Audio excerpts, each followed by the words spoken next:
betrays you or technology betrays you, no? So we were in this part, yeah, we were in this part, Switzerland. PK thought that Switzerland and Sweden were the same country, but no.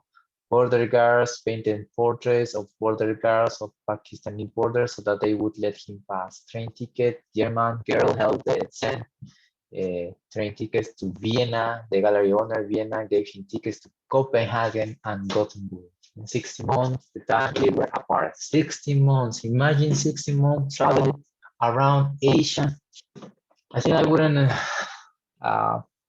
stand, I don't know, I wouldn't bear traveling for so much, but it depends on you, obviously. No? Who from a story could have said these lines? Was it PK or the Swedish or other people here?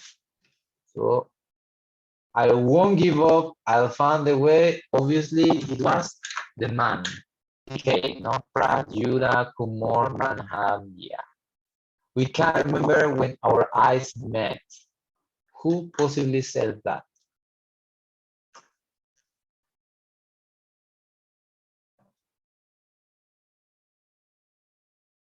Okay, I give you some time to well to tell me who said those. Yeah, not only PK or Charlotte, but there are other characters in this love story, the companions, no?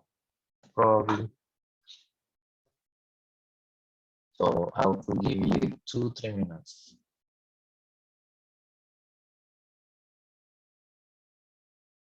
Remember, you can go back to the text if you are unsure about it, read it.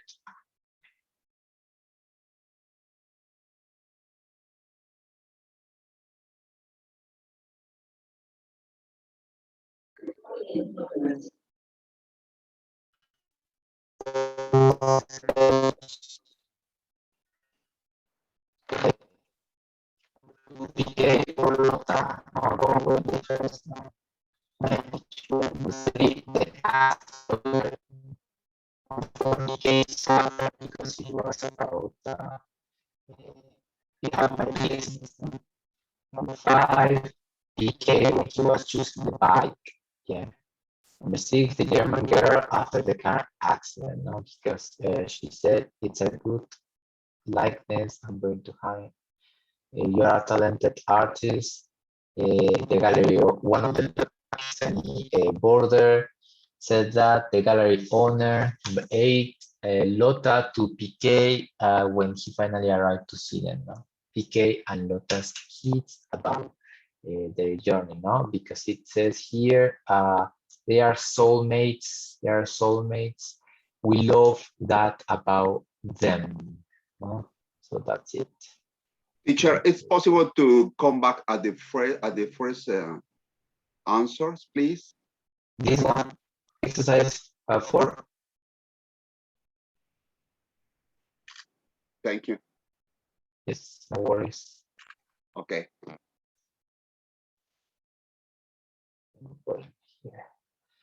All right. Well, that was a normal story. Very interesting love story. You can go back as many times as you want. Maybe there's a movie about it. No, there's always a movie in this kind of reading texts, right? Okay, so we're gonna finish here. Watching this video is going to be a couple who met on a blind date. Do you know what a blind date means? Do you know what a blind date means? Yes. Yes. Do teacher. do the people who are having the date know each other? No. Have they seen have they seen each other before? No. Not really. So that's a blind date. No, there are very popular now blind dates with this technology and the online dating. So it's kind of sometimes you don't know who is behind the picture that he's showing, no, behind that. So let's find out this video.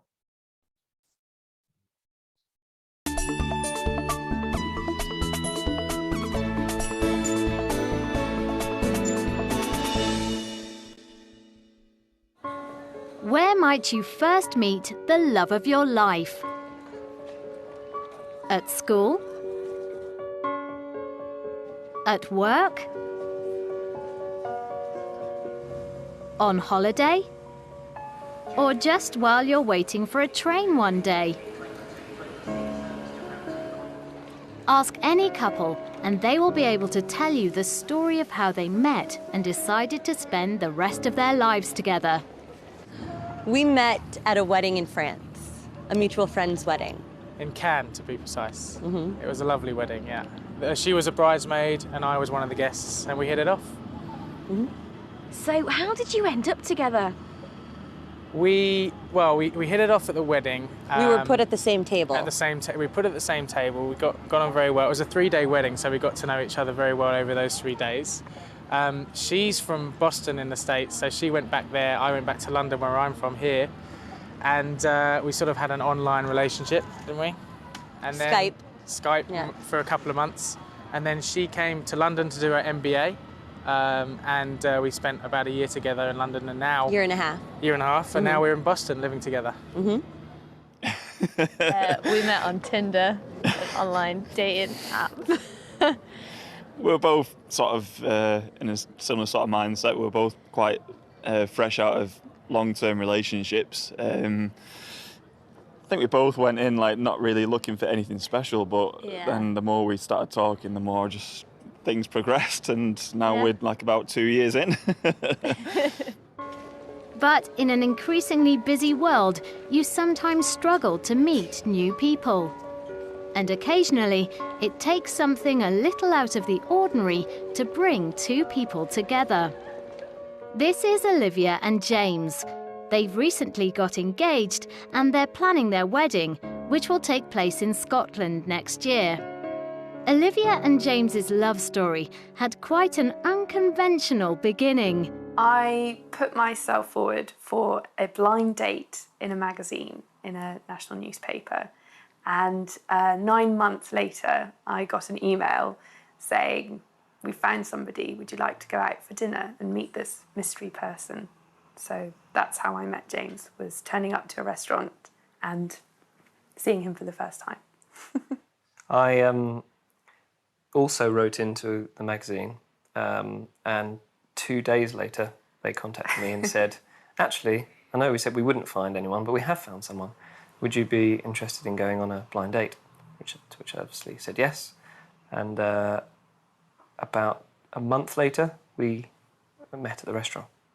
I was told Olivia's name, and I was told what she did, how old she was, and a few interests, and that was it. Yeah, it was the same, and they told me that James was interested in architecture, writing, and theatre, I think. Oh, Yeah. Sailing. Yeah, 3 things. So Yeah, and I remember you were interested in the arts, I think, and also architecture. I think that's where they connected us.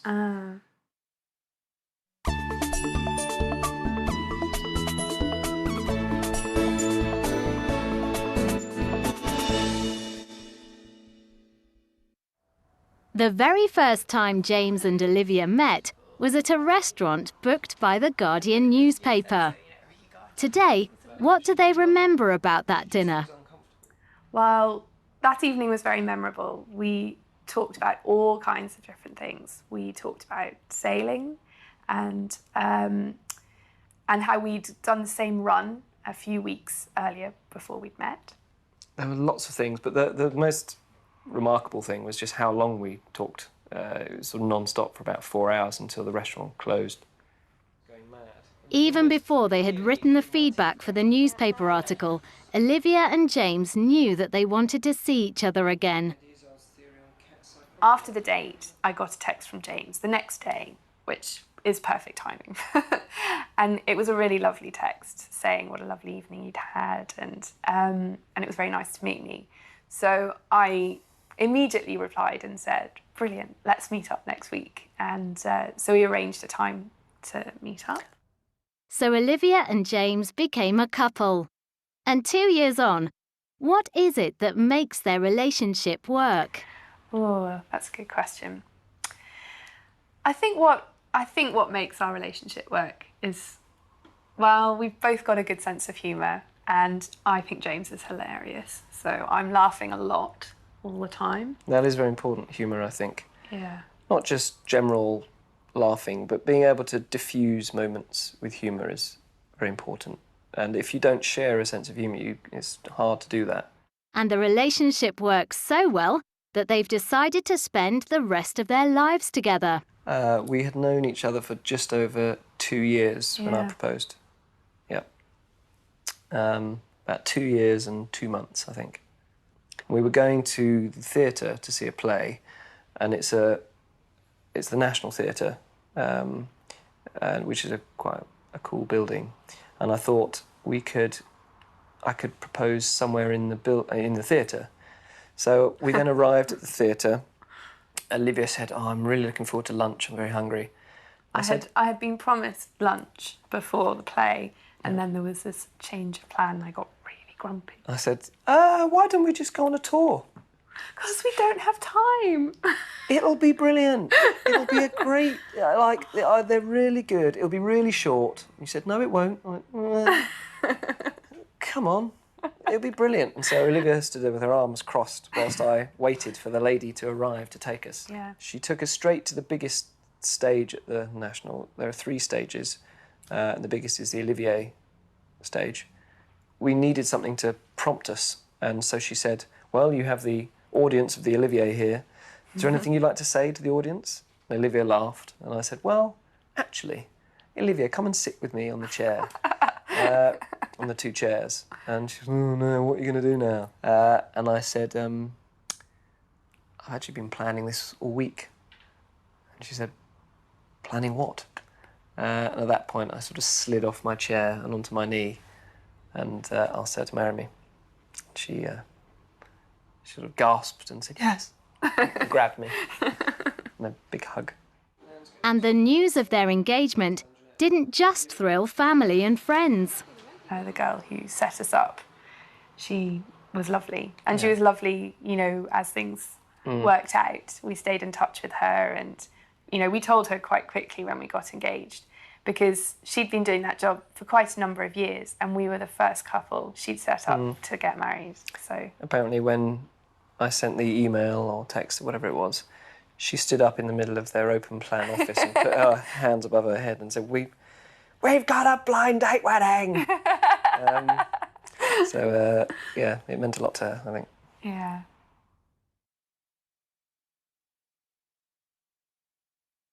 Yeah, more love stories. Yeah, as we watch the video, blind dating, online dating, because nowadays it's so busy. Our world, our life is hectic, and sometimes we don't even have time to, to meet another person. That's why it became very popular since 2013 to 2012. They became really popular. Now they are even more popular. They are dating apps. Just be aware. Sometimes there are scams. Sometimes dangerous people are there. So we're going to skip this page about the listening and speaking, and we're gonna focus for next Monday about get. Yeah, but I would like you to start having a look at the common, the most popular, the most used verb in English is get. Either with a preposition, phrasal verb, or with an expression. So we're gonna have some homework, but not about get. It's about modal verbs. So please do your homework for tomorrow and for the weekend. All right. Thank you very much, guys. Enjoy your day. Have a wonderful day, wonderful afternoon. Thank you. See you Sure, later. Thank you. Thanks.